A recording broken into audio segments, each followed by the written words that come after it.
एक ज्ञान है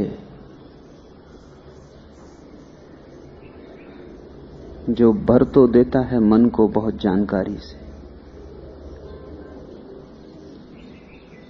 लेकिन हृदय को शून्य नहीं करता है। एक ज्ञान है जो मन को भरता नहीं, खाली करता है, हृदय को शून्य का मंदिर बनाता है। एक ज्ञान है जो सीखने से मिलता है और एक ज्ञान है जो अन्य सीखने से मिलता है। जो सीखने से मिले वो कूड़ा करकट है, जो अन्य सीखने से मिले वही मूल्यवान है।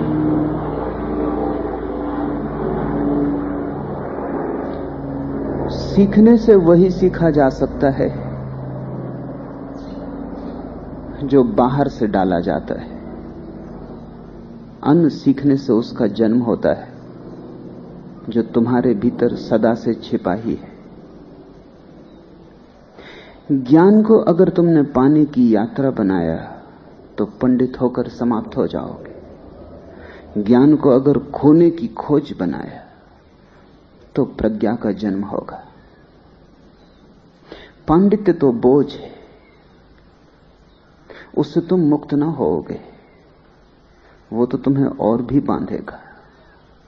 वो तो गले में लगी फांसी है, पैरों में पड़ी जंजीर है। पांडित्य तो कारागृह बन जाएगा तुम्हारे चारों तरफ। तुम उसके कारण अंधे हो जाओगे, तुम्हारे द्वार दरवाजे बंद हो जाएंगे। क्योंकि जिसे भी ये भ्रम पैदा हो जाता है कि शब्दों को जान के उसने जान लिया, उसका अज्ञान पत्थर की तरह मजबूत हो जाता है। तुम उस ज्ञान की तलाश करना जो शब्दों से नहीं मिलता, निशब्द से मिलता है, जो सोचने विचारने से नहीं मिलता, निर्विचार होने से मिलता है। तुम उस ज्ञान को खोजना जो शास्त्रों में नहीं है, स्वयं में है। वही ज्ञान तुम्हें मुक्त करेगा। वही ज्ञान तुम्हें एक नए नर्तन से भर देगा। वो तुम्हें जीवित करेगा। वो तुम्हें तुम्हारी कब्र के ऊपर बाहर उठाएगा। उससे ही आएंगे फूल जीवन के, और उससे ही अंततः परमात्मा का प्रकाश प्रगटेगा। पंडित जानता है और नहीं जानता, लगता है कि जानता है। ऐसे ही जैसे बीमार आदमी बजाय औषधि लेने के चिकित्सा शास्त्र का अध्ययन करने लगे, जिससे भूखा आदमी पाक शास्त्र पढ़ने लगे।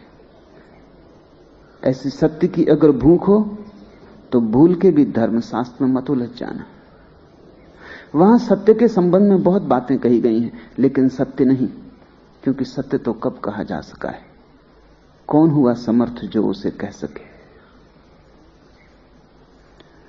इसलिए गुरु ज्ञान नहीं देता है। वस्तुतः तुम जो ज्ञान लेके आते हो उसे भी छीन लेता है। गुरु तुम्हें बनाता नहीं, मिटाता है। तुम्हारी याददाश्त को, संग्रह को बढ़ाता नहीं, तुम्हारी याददाश्त तुम्हारे संग्रह को खाली करता है। जब तुम पूरे खाली हो जाते हो तो परमात्मा तुम्हें भर देता है। शून्य हो जाना पूर्ण को पाने का मार्ग है। कोई 20 वर्ष पहले मैं 1 वर्ष तक रायपुर में रहा था। जिस मकान में मैं रहता था, एक बूढ़ा आदमी उसी मकान के पड़ोस में रहता था। वो दांत का मंजन बेचने का काम करता था।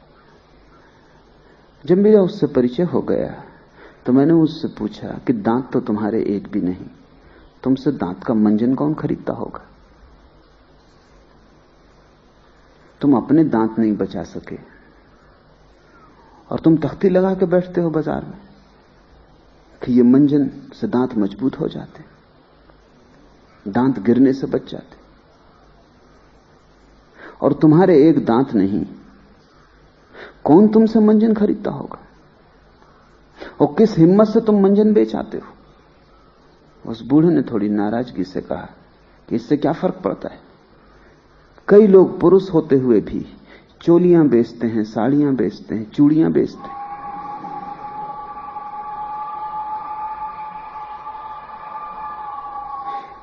मैं उससे राजी हुआ तो उसने इतनी बात और जोड़ी और उसने कहा कि फिर लोग अपने दांतों में उत्सुक हैं, मेरी दांत की तरफ देखते कहां?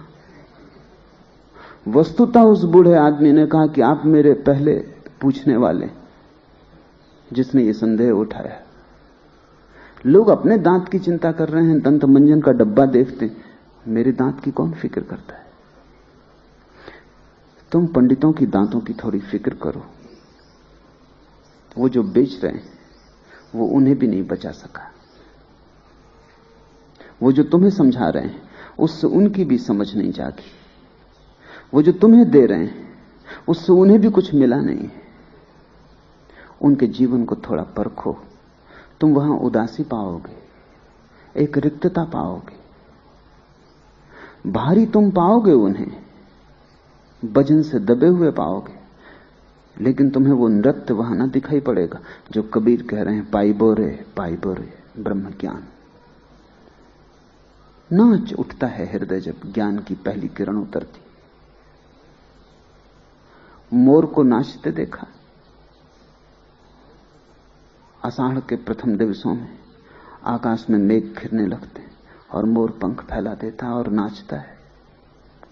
वैसा ही ब्रह्मज्ञानी भी नाचता है जब उसके जीवन में परमात्मा के मेघ घिर जाते, आषाढ़ का दिन आ जाता है, वर्षा होने के करीब हो जाती है। जन्मों जन्मों की छाती प्यासी थी, मेघ घिर उठे, आषाढ़ का दिवस आ गया। नाच उठता है मन मयूर। तुमने कोयल को गाते देखा है, पुकारती है प्यारे को, पुकारती रहती है। विरह की वैसी ही अग्नि खोजी को जलाती है जब तक कि प्रेमी मिल ही ना जाए। मिलन पर बड़ी गहन शांति, बड़ा गहन आनंद। ज्ञानी का अस्तित्व बदलता है, पंडित की केवल स्मृति भरती है। स्मृति तो यंत्र मात्र है, उसका कोई मूल्य नहीं। तुम्हारा पूरा अस्तित्व अहोभाव से भर जाए, तुम्हारा रोआ रोआ धन्यवाद देने लगे, तुम्हारे सब द्वार दरवाजों से उस परमात्मा का प्रकाश भीतर आ जाए, सब तरफ से तुम्हें आपूर परमात्मा घेर ले, आकंठ तुम भर जाओ, बाढ़ आ जाए उसकी कि तुम समझ ही ना पाओ कैसे धन्यवाद दें। शब्द खो जाएं, बोलने को कुछ ना बचे, तुम्हारा पूरा अस्तित्व ही बोलने लगे, वाणी छोटी पड़ जाए। आनंद लक्षण है, सच्चिदानंद लक्षण है। पंडित के दांत खुद ही टूटे हुए और तुम उससे सीख ले रहे हो। आनंद को कसौटी समझो, अन्यथा तुम धोखा खाओगे। शब्दों के धनी बहुत हैं, आनंद का धनी खोजो। जिसके जीवन में सब शांत और परिपूर्ण हो गया हो, जिसे कुछ पाने को ना बचाओ, वही तुम्हें कुछ दे सकेगा, वही गुरु हो सकता है। पंडित तो तुम्हारे ही साथ है, तुमसे थोड़ा ज्यादा जानता है, तुम थोड़ा कम जानते हो। तुम भी थोड़ी मेहनत करो तो थोड़ा ज्यादा जान लोगे। पंडित में और तुम में कोई गुणात्मक भेद नहीं, मात्रा का भला हो, गुण का नहीं। ज्ञानी और तुम में गुणात्मक भेद है। जैसे दो आदमी सोते हों, एक आदमी सपना देखता हो कि चोर है और एक आदमी सपना देखता हो कि साधु है। क्या तुम सोचते हो उन दोनों में कोई गुणात्मक भेद है? दोनों सो रहे हैं, दोनों सपना देख रहे हैं, दोनों के हाथ में सत्य नहीं है। और एक तीसरा आदमी जागा हुआ पास ही बैठा है, जागा हुआ है, सपना नहीं देख रहा है। इस आदमी में और उन 2 सोए आदमियों में गुणात्मक भेद है। इसकी चेतन दशा ही अलग है, ये जागा हुआ है। सपने इसे नहीं सताते हैं, क्योंकि सपने तो गहन तंद्रा में ही आते हैं। जब तुम बेहोश होते हो तभी सपने तुम्हें आते हैं। जागे हुए व्यक्ति को वासना नहीं सताती, क्योंकि वासना एक स्वप्न है। जागे हुए व्यक्ति को लोभ नहीं सताता, क्योंकि लोभ एक स्वप्न है। जागे हुए व्यक्ति को पाप नहीं सताता, क्योंकि पाप एक स्वप्न है। और मैं तुमसे कहता हूं, जागे हुए व्यक्ति को पुण्य भी नहीं सताता, क्योंकि पुण्य भी एक स्वप्न है।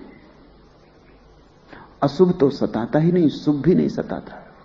न तो जागा हुआ आदमी शैतान होने की कामना करता है और न साधु होने की कामना करता है। जागा हुआ आदमी अब इन सपनों से कुछ लेना देना नहीं। और जब जीवन सारे द्वंद्व के पार जागता है, तभी कोई कबीर की तरह खड़ा हो सकता है मेघों के नीचे, पाई बोरे ब्रह्म ज्ञान। ये महानतम घटना है, लक्षण है आनंद। जहां तुम्हें आनंद दिखाई पड़े, भला उस आदमी में पांडित्य भी ना हो तो भी तुम पीछे।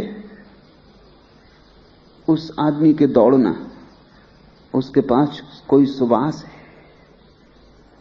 और भला कोई आदमी कितने ही ज्ञान से भरा हो, और उसके चेहरे पर और उसकी आंखों में तुम्हें आनंद की पुलक, रहस्य का भाव, कुछ ऐसे महत्वपूर्ण को पाने की प्रतीति ना हो जो शब्दों में कहा नहीं जा सकता, कुछ ऐसी गूढ़ता का बोध ना हो जो हृदय में तो लबालब है लेकिन शब्दों से बाहर नहीं ला पाते, जिसके पास बैठकर तुम्हें किसी शांत झील का अनुभव हो, जिसके पास आके तुम्हें सूर्य के प्रकाश का अनुभव हो, जिसके पास बैठ के तुम्हें चांद की शीतलता मिले, अपरिचित फूलों की गंध आए, जिसके पास कोई अनजान वीणा बजने लगे, तुम्हारे हृदय के तार भी जिसे दोहराने लगे। क्या तुम्हें पता है, संगीतज्ञ एक बड़े अनूठे अनुभव को कहते हैं। एक वीणा को रख दिया जाए कक्ष के एक कोने में, कोई छुए भी ना, और कुशल संगीतज्ञ दूसरी वीणा पर गीत बजाए, राग उठाए, तो तुम्हें पता है एक अनूठी घटना घटती कि पहली वीणा जो कोने में रखी है धीरे धीरे उसी धुन को बजाने लगती, मगर बड़ा कुशल संगीतज्ञ चाहिए। एक वीणा तो वो बजाता है, उससे उठती हुई झनकार दूसरे वीणा के तारों को छूती है, उससे उठती हुई स्वर लहरी दूसरी वीणा पर चोट करती। धीरे धीरे दूसरे वीणा के तार भी कंपायमान होने लगते, एक धीमी सिहरन उनमें दौड़ जाती। तानसेन या बैजू बावरा जैसे संगीतज्ञों के संबंध में कथाएं कि दूसरी वीणा ठीक वही दोहराने लगती जो पहली वीणा कर रही। और अब तो इस पर वैज्ञानिक शोध हुई है और पाया गया ये सच है। इसको वैज्ञानिक कहते हैं लॉ ऑफ सिंक्रोनिसिटी। अगर एक चीज बज रही हो एक ढंग से तो उसके चारों तरफ तरंगों का एक जाल पैदा होता है। उस जाल में उसके समान धर्मा कोई भी मौजूद हो तो उसके भीतर भी उसी तरह की ध्वनि कंपित होने लगती है। ज्ञानी तो वही है जिसके पास बैठकर तुम्हारे हृदय की वीणा कंपित होने लगे, उसका स्वर जाग गया, उसकी वीणा बज रही है। अनंत अनंत हाथों से परमात्मा उसकी वीणा पर खेल रहा है। तुम उसके पास जाओगे, तुम्हारे हृदय के तार झंकृत होने लगेंगे। ये कोई बुद्धि का संबंध ना होगा, ये एक हार्दिक संबंध होगा। इसका तालमेल प्रेम से ज्यादा होगा, ज्ञान से कम होगा। इसका तालमेल श्रद्धा से ज्यादा होगा, सोच विचार से कम होगा। समान धर्मा तुम्हारी आत्मा भी कंपित होने लगेगी, तुम्हारी भीतर की वीणा भी जागेगी, हिलेगी, उठेगी। गुरु वही है जिसके पास शिष्य रूपांतरित होने लगे। कबीर के इन वचनों को बहुत ध्यानपूर्वक समझने की कोशिश करें। अब मैं पाइबोरे ब्रह्म ज्ञान, ये शब्द भी बड़ी मिठास से भरे हैं। पाइबोरे, अब मैंने पा लिया सहज समाधि सुख में रहिबो, कोटि कल्प विश्राम। घट गई वो घटना जिसे सहज समाधि कहते हैं। समाधियां दो तरह की, एक तो समाधि है जो चेष्टा से घटती है, प्रयास से घटती है, आयोजन से घटती है, यत्न श्रम से घटती है। ऐसी समाधि को पूरी समाधि नहीं कहा जा सकता। क्यों? क्योंकि तुम्हारे प्रयास से जो घटी है उसमें तुम्हारा कुछ ना कुछ बाकी रह ही जाएगा। तुम्हारा प्रयास तुमसे ऊपर कैसे जा सकता है? तुमने जो किया उस पर तुम्हारी छाप रह ही जाएगी, तुम्हारे हस्ताक्षर उसमें मौजूद रहेंगे ही। तुम्हारा प्रयास तुम ही हो, तो तुम्हारे प्रयास से आई समाधि तुमसे पार नहीं जा सकती, वो परमात्मा तक नहीं पहुंच सकती। तो एक तो समाधि है जो प्रयत्न से फलित होती। हां, तुम थोड़े शांत हो जाओगे, तुम थोड़े तनाव से मुक्त हो जाओगे, तुम्हें नींद ठीक आने लगेगी, तुम्हारे जीवन में थोड़ा संतुलन आ जाएगा, भटकाव कम हो जाएगा, व्यर्थ की बातों में तुम कम उलझोगे, लोभ क्रोध तुम्हें कम आकर्षित करेंगे, काम वासना वैसी प्रगाढ़ न रह जाएगी जैसी पहले थी, लेकिन फिर भी मॉडिफाइड, थोड़े से रूपांतरित रहोगे तुम पुराने, जैसा कोई पुराने मकान को रिनोवेशन कर लेता, पुराने मकान को थोड़ा टीम टाम सजा लेता है, जरा जीर्ण मकान को यहां वहां ठीक ठाक करके, थोड़े नए पत्थर जोड़ के, थोड़ी दीवालों को नया पोत के, रंग रोगन लगा के नए का ढंग दे देता है, लेकिन भीतर तो जरा जीर्ण मकान जरा जीर्ण ही रहेगा। यत्न से जो समाधि आती है वो ऐसा ही है जैसे किसी ने जरा जीर्ण मकान को पुनरुद्धार कर लिया। वो नया भवन नहीं है, उसका पुराने से संबंध नहीं टूटा, सातत्य जारी रहा, वो पुराने का ही सिलसिला है। उसे तुमने कितना ही संवार लिया हो, भीतर से वो जरा जीर्ण ही है। पुराना बिल्कुल टूट जाए और समग्र रूपेण नए का जन्म हो, सिलसिला ही टूट जाए, सातत्य ही टूट जाए, पुराने नए के बीच कोई जोड़ ही ना बचे, इधर पुराना गया उधर नया आया, दोनों के बीच कोई संबंध ही ना हो, तभी समाधि परम होगी। लेकिन वैसी समाधि तुम कैसे लाओगे? क्योंकि तुम लाओगे तो तुम्हारा सातत्य जारी रहेगा। तुम्हारी समाधि, लाई गई समाधि चेष्टित कितनी ही तुम्हें शांत कर दे, तुम्हें पुलक और आनंद से न भर सकेगी, क्योंकि आनंद तो परमात्मा का है। मनुष्य की गहनतम से गहनतम संभावना शांत होने की है, उससे ऊपर मनुष्य नहीं जा सकता। और वैसी शांति कभी भी खंडित हो सकती, क्योंकि जिसे आनंद न मिला हो उसकी शांति का बहुत भरोसा नहीं, क्योंकि शांति एक नकारात्मक स्थिति है। अशांत तुम कम हो गए हो इसलिए शांत लगते हो, लेकिन प्रकाश नहीं जला है, आनंद की वर्षा नहीं हुई है। जिसके जीवन में आनंद की वर्षा हो जाती उसके अशांत होने की संभावना समाप्त हो जाती, और जिसके जीवन में आनंद खिल जाता है वो सिर्फ शांत नहीं होता, क्योंकि शांत तो बड़ी निष्क्रिय अवस्था है, शांत तो नकारात्मक स्थिति है, वो विधायक आनंद से भरा होता है। उसकी समाधि नाचती हुई होती, उसकी समाधि में एक गीत होता है, एक सतत प्रवाह होता है, एक सृजनात्मक सक्रिय ऊर्जा होती।